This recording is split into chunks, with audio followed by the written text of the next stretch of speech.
They thought she would just sit there and take it. Smile for the cameras, thank the sponsors, wait her turn behind the established Grand Slam champions.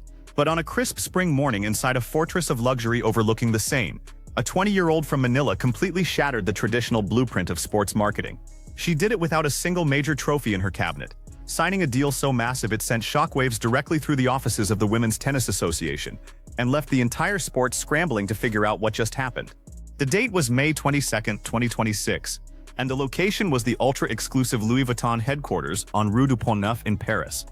This is the exact boardroom that historically engineered campaigns for Naomi Osaka, Carlos Alcaraz, and that iconic mountain photo shoot with Roger Federer and Rafael Nadal. But on this specific morning, the multi-billion-dollar luxury house wasn't looking at past trophies. They were looking at Alex Eala, a young woman who walked into the room dressed in simple black jeans and a white blouse, completely unaware that her life was about to alter forever. But that is just the surface of what is happening here. To understand why the executives in that room were visibly nervous, you have to look past the baseline and focus on the stands. Louis Vuitton wasn't just buying a tennis swing, they were buying a global movement. For months, corporate scouts had watched the Philippine flags completely take over the Foro Italico in Rome, transforming European stadiums into raucous homecomings. They realized that the million-strong Filipino diaspora, scattered across every time zone, had collectively chosen this 20-year-old as their ultimate hero. When the corporate pleasantries ended, the chief executive officer didn't waste time talking about the Parisian weather or her upcoming practice schedule. He simply pushed a small dark wood box across the table and told her to open it. Inside rested a custom gold monogrammed bracelet engraved with two distinct words, Le Bon. It translates to always, mirroring the exact rallying cry that had already unified millions of overseas Filipino workers globally. Then came the actual numbers that turned the room completely upside down. The base offer sitting on that table was €5 million per year for a guaranteed 5 years. With performance and marketing bonuses factored in, the total value of the contract scales up to an astronomical €30 million. Think about that for a second. €20 million guaranteed over 5 years for an athlete who had yet to win a single match on the main draw red clay of Roland Garros. As her mother Riza broke down in tears and her agent Jonga Chico smiled, Alex Eala looked down at the gold engraving and said yes. And this is where the story takes a turn nobody expected. Most athletes at 20 years old would have signed the paper, taken the money, and let the brand dictate the terms. But before the ink could even dry, Eala looked directly at the creative director and issued a hard mandate.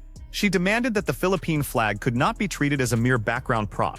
It had to be the absolute center of the entire global campaign. She explicitly told them that this project had to honor the invisible nurses, caregivers, and engineers who sacrificed everything abroad.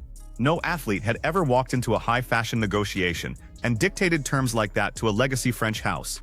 Yet, less than 24 hours later, a massive production crew was flown in from Milan and New York, straight to Court Philippe Chatrier at 5 in the morning. In the damp morning dew, with blinding stadium lights reflecting off the empty clay, the photographer captured the definitive shot. It wasn't a model posing for a paycheck. It was an elite competitor standing at the baseline, wearing a luxury monogram jacket with her national flag proudly draped over her shoulders. Now here's the part that should make you angry about how the traditional tennis establishment evaluates talent. The very next morning, a towering digital billboard was unveiled overlooking the Seine, perfectly framed against the Eiffel Tower. As the morning commuters and tourist boats stopped to stare at this massive cultural statement, the player lounges at Roland Garros began to buzz with immense tension. The tennis purists were quietly furious, whispering behind closed doors about how an unproven player could secure the most expensive advertising real estate in France. While critics questioned the corporate logic, the elite players on tour saw the writing on the wall. Defending champions and top contenders couldn't escape the image of Eala dominating the Parisian skyline. When asked by reporters about the unprecedented campaign, Coco Gauff openly praised the move, noting that Eala had earned this spotlight not through traditional titles, but through pure heart. Iga Swiatek admitted that while a luxury investment of this magnitude for a player without a major was entirely unprecedented, Eala represented an entirely different type of human connection. Aryna Sabalenka simply smiled and predicted that this was the definitive arrival of a global superstar. But the real test wasn't going to happen on a billboard. It was going to happen on the dirt. Because here is what this all means going forward. When Eala walked onto Court Philippe Chatrier for her first-round match, the atmosphere looked less like a tennis tournament and more like a high-stakes football derby. Synchronized waves of red, white, and blue filled every single tier of the stadium. The deafening chants of Le Bon Alex completely drowned out the television commentators before the warm-up even began.